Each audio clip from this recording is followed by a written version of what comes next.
Welcome back to the Kind Mama Club. Here you'll find strategies and activities for your little one, hit those developmental milestones, as well as sharing my experiences as a first time mom. I'm Gumi, a pediatric occupational therapist with the passion of making the world a more kind, inclusive, and supportive place. Here on this channel, you'll find practical OT strategies, mama hacks, and encouragement so you can feel confident, supported, and never alone. Just a reminder to never compare your baby to others. If this sounds like the club for you, please subscribe. And for today's video, we'll be talking about 5 tummy time techniques. The easiest way to do tummy time with your little one is to have them lay down on you. At the hospital or your birth center at home, they'll most likely tell you to do lots of skin to skin, which is basically the easiest form of tummy time. The more inclined you are, the easier it is for them, and make sure you talk to them, sing to them, and if they're trying to lift their neck to see you, you're doing it right. The point of tummy time is to strengthen the muscles in the back of their neck, their back, and their tummy to help them keep their head upright. Imagine you had any or barely any neck and back muscles and you're trying to lift your head, and it's real hard work. If you want more of a challenge, you can lower yourself until you're fully flat and have them do tummy time there. They have to work against gravity more this way, and always make sure you're reading your baby's cues to see if they're too tired or hungry. The second way to do tummy time is on a boppy. If you don't have a boppy, you can use a rolled up towel to create a little incline for them. And I always like to place them on their backs first and then roll them on their tummy so they also learn the in between movements. Make sure you help them bring out their arms and hands so they can use them to push themselves up. For toys, I like to use any toys that make sound like this ring stacker with the shaker, crinkling books, which is my favorite, a mirror for visual feedback, and black and white cards.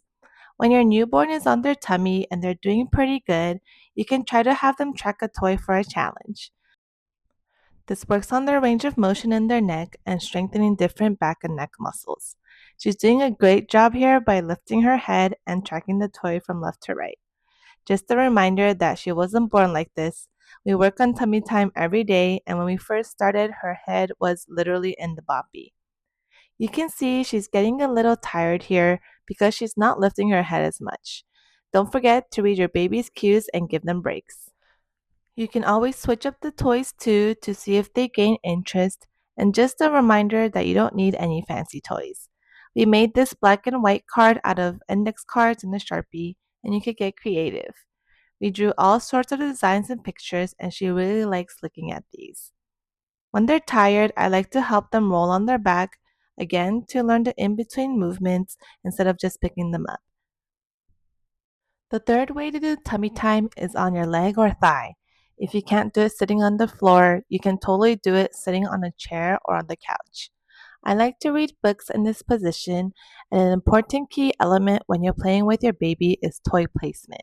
Not too close, but not too far. Typically, vision or hearing guides your baby's movements, so the higher you place the toy, the higher their head and neck have to go. If they're tired, you'll see that their head and neck fall down, and they'll eventually cry if they're too tired or uncomfortable. The fourth way to do tummy time is on the floor. You can also start on the bed because it's a little softer with more cushion, so it'll be easier for them. You can have them do bicycle kicks to warm up their body, and I like to have them grab their little toes, and I call these roly-polies.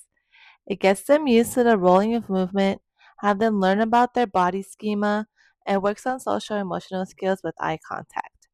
Have them roll a couple of times on each side while talking or singing to them. You can eventually choose a side to stop at and have them in the side-like position for a little bit before helping them roll over. A lot of caregivers overlook the sideline position, but this position is also important because it works on different muscles. Try to have your baby track a toy and remember that vision guides their movement and slowly help them roll over.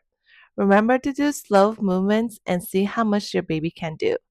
If you perform movements too fast, you'll be the one moving them and not them learning how to move.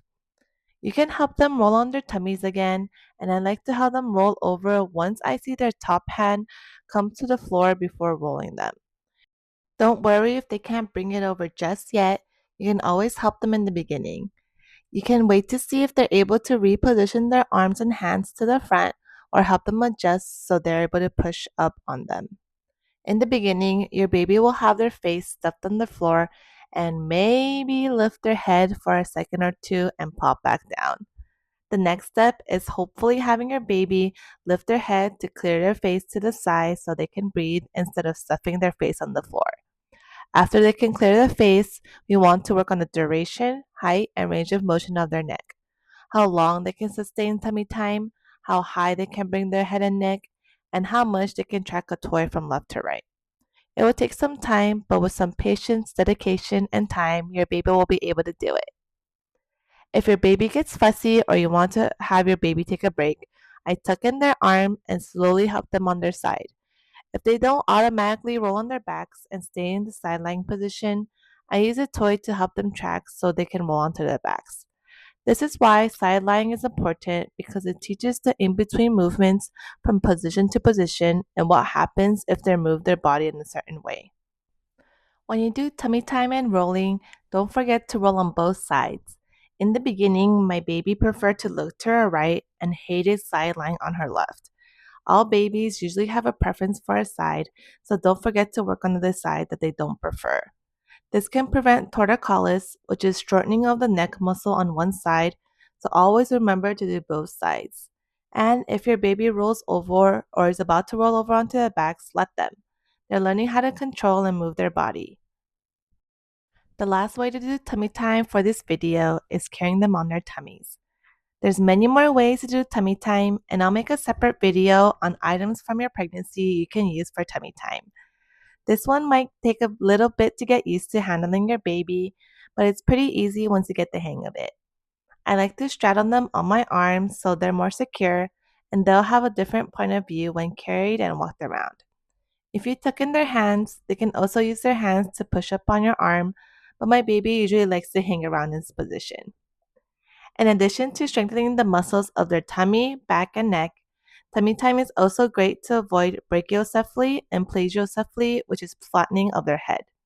By working on tummy time, switching up positions, and working on the non-preferred side, you can avoid your baby having to wear helmets to help mold their head shape later.